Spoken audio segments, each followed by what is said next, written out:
Olá, meu nome é Leonardo, mas pode me chamar de Leleco. Essas vão ser as minhas aulas e vamos construir agora uma série de vídeos falando sobre o procedimento dos juizados especiais cíveis, os juizados cíveis estaduais, a Lei 9.099.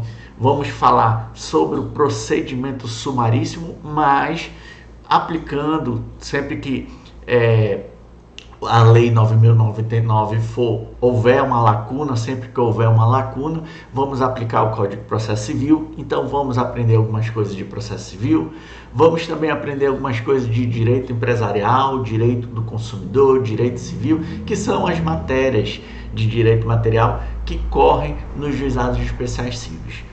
E é uma série de vídeos que eu vou transmitir e vou construir um manual. Nós vamos construir um manual para trazermos uma dinâmica, uma facilidade muito melhor para atuar nos juizados especiais cíveis.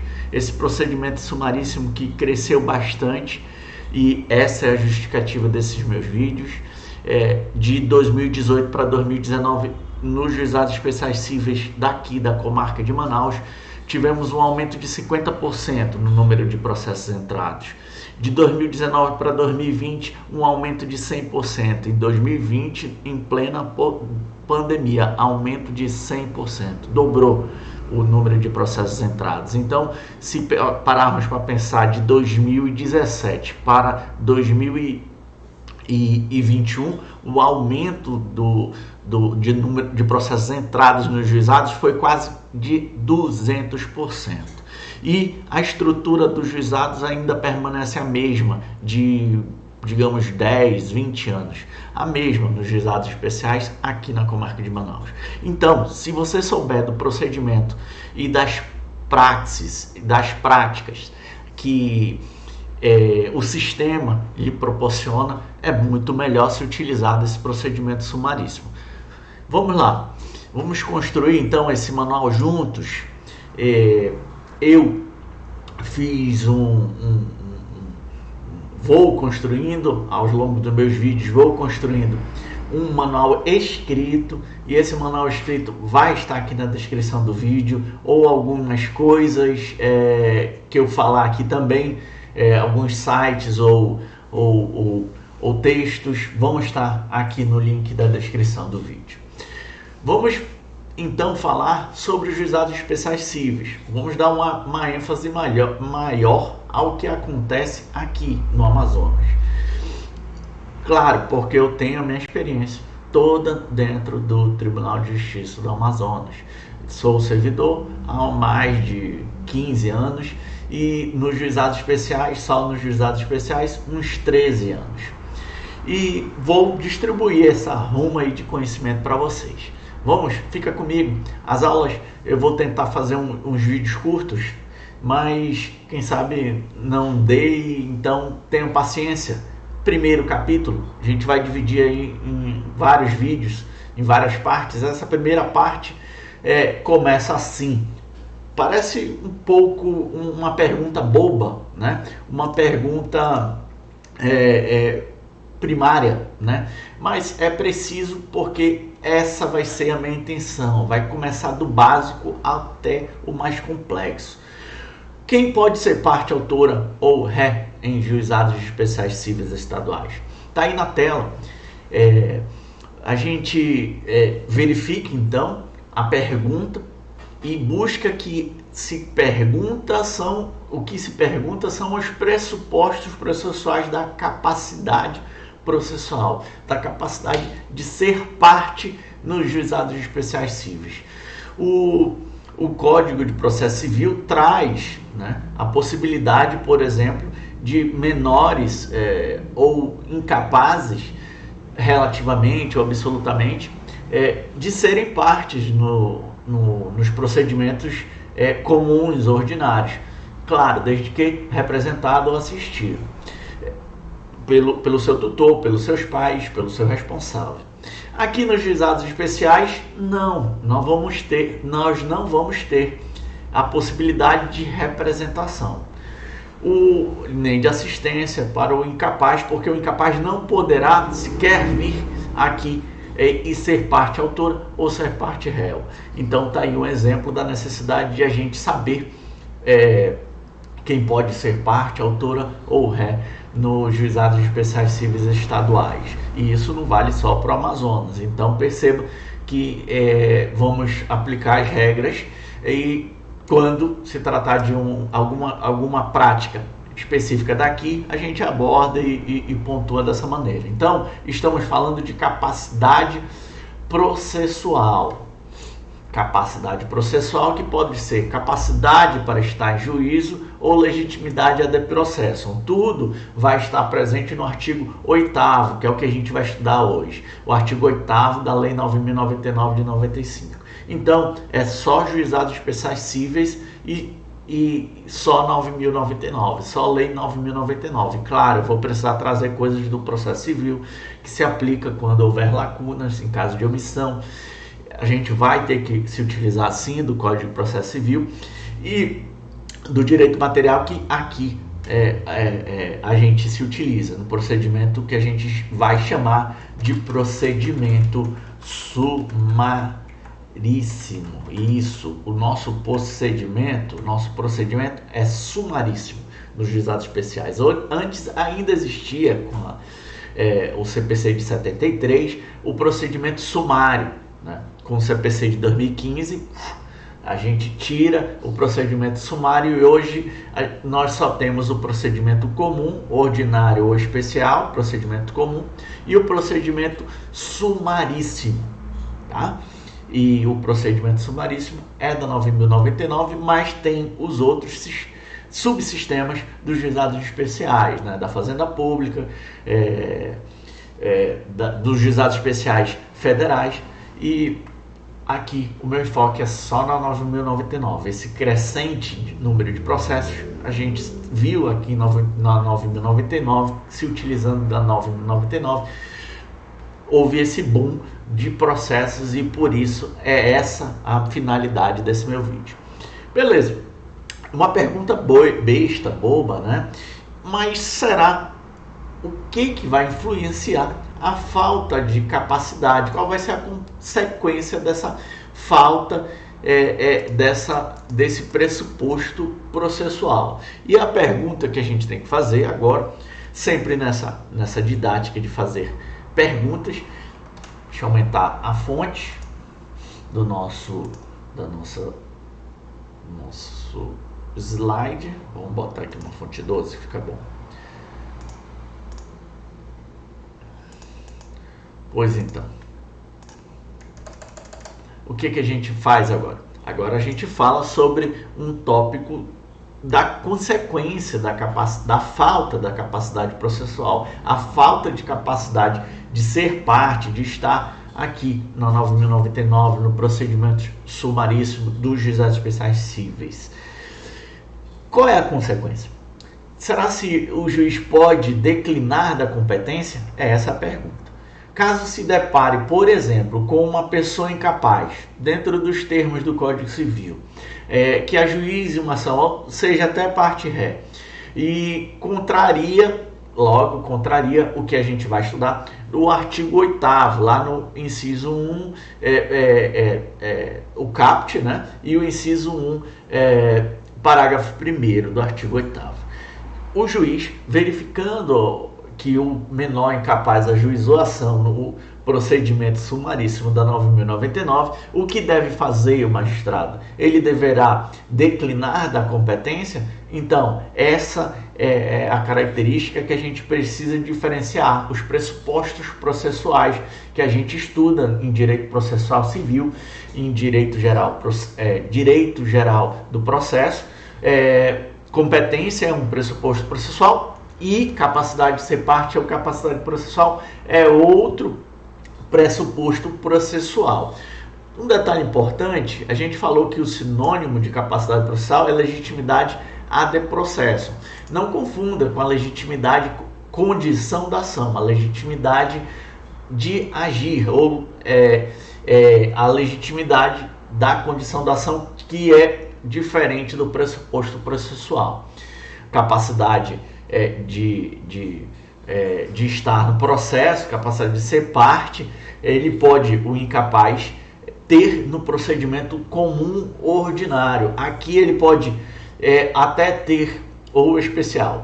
E aqui no procedimento sumaríssimo ele pode ter até legitimidade para vir requerer, por exemplo, alimentos em seu favor. Ele pode, né? Ele pode ter legitimidade. O problema é que não temos no juizado a possibilidade de ele ser parte aqui, de ele preencher esse pressuposto processual. Não é a condição da ação que está faltando. Tanto é assim que o Código de Processo Civil, lá no 485, diferencia a resolução sem mérito por falta de pressuposto processual, é um inciso. E por falta de condição de ação, é outro inciso. Condição da ação, legitimidade ad causa ou legitimidade para agir, né? E capacidade processual, capacidade de ser parte ou legitimidade de processo é outro instituto que é pressuposto processual. Competência também é pressuposto processual. Ocorre que em nenhum momento falamos em competência, até porque um juiz cível tem competência cível, mas o problema é que a parte não pode ser parte aqui no procedimento sumaríssimo. O juiz é competente, ele é legítimo, é parte legítima, só que ele não pode aqui nos juizados especiais ser parte. Então ele precisa ir ajuizar a ação e não pode, aí responda a pergunta, o juiz declinar da competência, porque o problema não é a competência, o problema é o pressuposto processual, capacidade de agir. E mandou muito bem o legislador quando falou em extinção pelo artigo 51.4, porque não preencheu os requisitos do artigo 8º, que são os requisitos que diz quem são quais são os pressupostos processuais, capacidade para estar aqui nos juizados especiais. É bem técnico, né? Bem técnico. O legislador foi bem técnico aqui, quando ele disse que extingue-se quando sobrevier artigo 8º. O problema da palavra extinção, por falar em extinção, a gente tem que falar sim a extinção aqui, porque permite o artigo 51 falar extinção. Já essa extinção lá no CPC acabou, eu acho que até numa das reformas que tiveram em 73 já não era assim, resolução sem mérito, e isso já vinha antes de 2015 no 485 do CPC confirmou e continuou com essa expressão, se resolve sem mérito o processo, e não falou mais em extinção. Só que o artigo 51 ainda continua com essa redação. Outro detalhe importante, uma crítica que eu faço, é que o 99 precisa dessa atualização, inclusive dessas terminologias que o CPC já nos reformula. O CPC acaba sendo até mais conciliador do que a 9.099, não pode, porque a Constituição não mandou assim. Leia-se no artigo 98, inciso 1. Aqui prima-se pela conciliação, a gente busca conciliação, tá? Não dá para julgar sem tentar conciliar. A gente vai estar contrariando a Constituição. De alguma forma tem que se buscar, ou melhor, de todas as formas possíveis tem que se buscar a conciliação. Vamos continuar? Então, a gente extingue. Fechou? Preste atenção. A gente extingue, não declina, não manda para uma vara civil do procedimento comum, não manda o processo para lá, redistribuído e extingue. Eis a razão. Então, eu vejo advogados pedindo, por favor, não extingue, né? Porque eu vou ter que ajuizar de novo a ação. Sim, infelizmente vai, por erro desse conhecimento da falta de capacidade de ser parte nos juizados especiais. Fica aí, então, a chamada, porque a gente vai chamar mais vezes para isso. Atenção de vocês para o artigo 8º que a gente estuda agora, né? O artigo 8º. As pessoas excluídas do sistema dos juizados especiais cíveis. Quando a gente fala isso, a gente está falando de todo mundo que não pode ser parte ré ou autora, não pode ser parte, não pode ser parte. Pessoas físicas ou jurídicas, por isso pessoas. E estamos falando do artigo 8º da Lei 9.099. Comecemos então com o caput dela, que diz que não pode ser parte autora e nem parte réu, parte ré, né? Nem parte ré. Não poderão ser partes no processo excluídos por esta lei o incapaz, o preso, as pessoas jurídicas de direito público, as empresas públicas da União, a massa falida e o insolvente civil. Pois bem, deixa eu colocar aqui no meu roteiro. Menor de idade, né? Ele não poderá ajuizar a ação por ser incapaz. Eis um exemplo de incapaz. Incapacidade a gente encontra nos artigos 3º e 4º do Código Civil. E preso não poderá ser alguém que esteja cumprindo alguma medida cautelar de natureza pessoal, né? Seja provisório, preventivo ou em flagrante, preso. Falou preso. Pessoas jurídicas de direito público, a gente precisa buscar quem são, né? Anota aí as pessoas jurídicas de direito público: União, Estado, Município, Distrito Federal, isso aí é tranquilo. Autarquias e fundações públicas de direito público. São pessoas criadas ou autorizadas a sua criação. Nesse caso, autarquias é criada. Fundações de direito público também. Criadas por lei, elas são criadas por lei. Então, só buscar na legislação se se trata aquela pessoa jurídica de uma autarquia ou de uma fundação de direito público. Basta você verificar na lei que criou essa autarquia ou essa fundação pública. Uma atenção, que nós temos a fundação pública de direito privado. Essa, assim como essas outras duas, pertence à administração pública indireta. Isso aí é um direito administrativo. A administração pública indireta.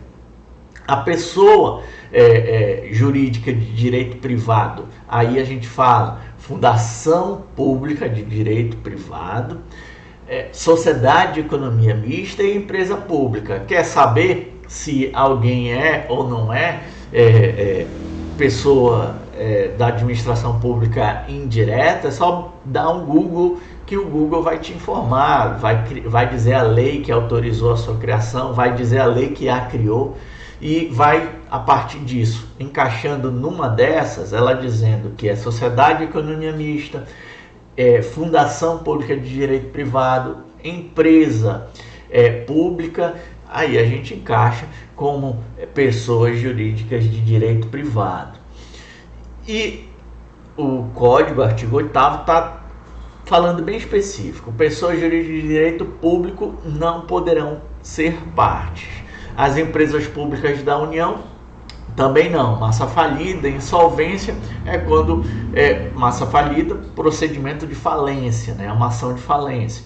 E insolvência civil é um procedimento falimentar para pessoas físicas que não são empresárias, lá regidas pelo Código Civil, essa insolvência civil. Essas pessoas não poderão. As pessoas jurídicas de direito privado, a gente fala daqui a pouco quem poderá. Vamos dar um detalhamento, engrossar um pouco mais o caldo, podemos assim dizer, né? Vamos trazer uma complicação. Será se a gente envolver temas como menor de idade, vamos botar cancelamento? Não. Vamos botar assim, ó. Perda de menor desacompanhado em voo, né? Companhia aérea. Será que a gente pode envolver uma ação com uma causa de pedir em que envolve menor de idade, perda do menor desacompanhado em voo e a companhia aérea?